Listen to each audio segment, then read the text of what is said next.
Hey guys, welcome back to another edition of Intuitive Angling. Really appreciate you guys taking a little time to watch the video. And today I'm going to give you the key retrieves to use on a megabass Magdraft swim bait, which is probably the #1 swim bait in the country. And this will also work on other swim baits, but I'm going to go over the best 3 retrieves to use on them real quick. And real quick, if you guys are interested in any of these Magdrafts or any big swim baits like that, I'll include the Baitworks link in the description. They got a big selection of them there. Great way to support the channel. And also, please hit that subscribe button, man. We're getting real close to 70,000 subscribers. Got a big product giveaway when we hit 70,000. All you got to do is to be subscribed to the channel to be eligible. Much appreciated.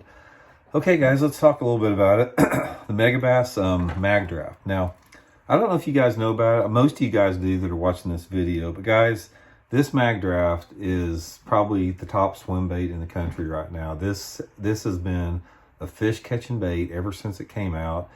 This is probably the best time of year to fish it. In my opinion, May is the best time to fish the Magdraft swim bait. It works all year long. This is the time of year that it really shines more than anything else. And one of the couple different things I'll talk about it before I talk about the retrieves, the reason this thing works so good, not only is the profile, but when you reel this thing through the water, the head on the front of it wiggles along with the tail.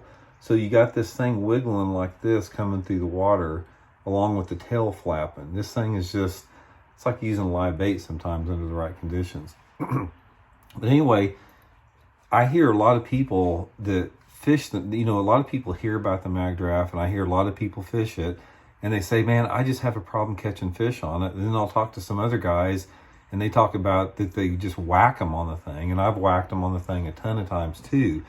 And the reason that a lot of these guys aren't catching them on it is because they're using the wrong type of retrieve on the thing. There's 3 basic retrieves that you want to use on these things.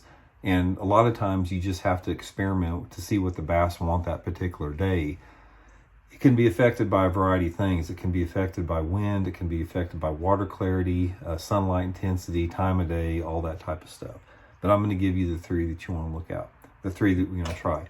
The first one to try is the easiest and the one most people use, is just a straight, slow, steady retrieve. Just throw it out there. I usually like to keep my rod tip, straight at the bait. I don't want it high, I don't want it low.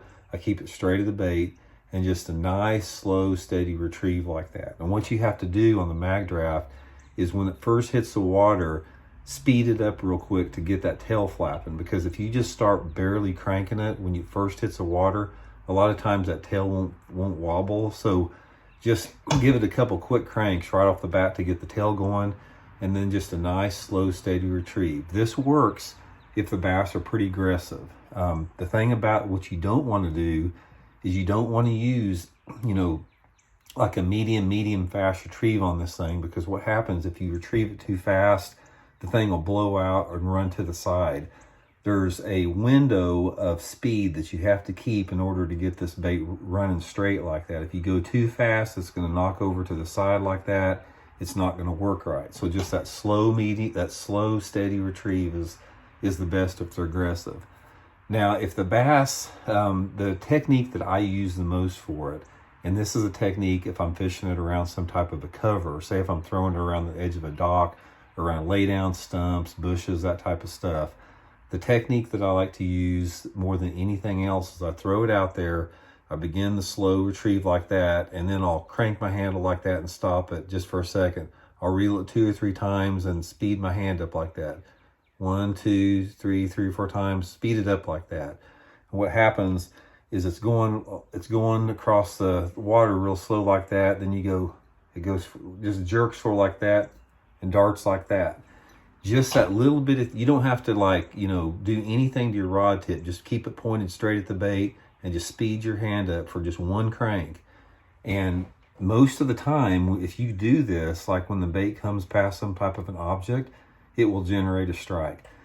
This is the technique that I probably caught more bass on than anything like that. And if you guys look back at one of the old Fish the Moment videos, Johnny and I did a challenge video last year down at Table Rock Lake, and in May, and I caught a big bag on the Magdraft, and that's exactly how I'm fishing it. If you watch that, if you go back into the Fish the Moment videos and look at that.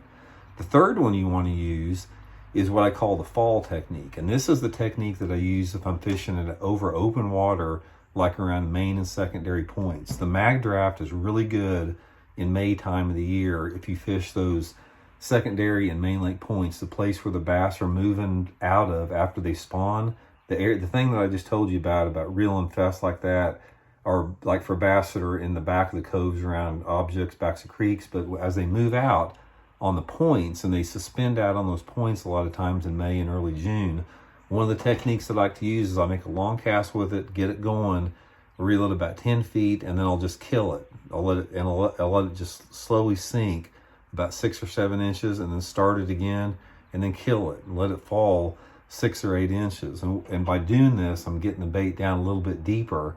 A lot of times if you're fishing over open water, especially points, by letting that bait fall down 6 or 8 inches and then starting reeling it up again, you'll get it down to that depth those fish are at. Because the Magdraft, what happens is it tends to stay high in the water. If you reel it too fast, or if you have the rod angle too high, this bait will not run very deep. So in order to get the bait down deeper, you have got to kill it and let it fall down a little bit, and then begin that retrieve and let it fall down a little bit more until you get it in the desired depth zone. So that's the main 3 retrieves, guys, that I use with it. There's a lot of stuff that goes beyond that with the megabass Magdraft to get more bites. A lot of it has to do with the right colors under the right different sky conditions and water clarity. Has to do with just keep it in your hand, because this is a big bait. You know, I'm not saying you can't catch a bunch of fish on it, but most of the time you're after quality rather than quantity. So you have to make a commitment when you're throwing it, and you have to know when and where to throw it. But right now, if you guys want to learn how to catch bass on a Magdraft, the month of May is like one of the best times of year to do it. So anyway, guys, check out that link in the description for Baitworks. They got them there. You can get them there. Like I said, great way to support the channel, and we'll talk soon.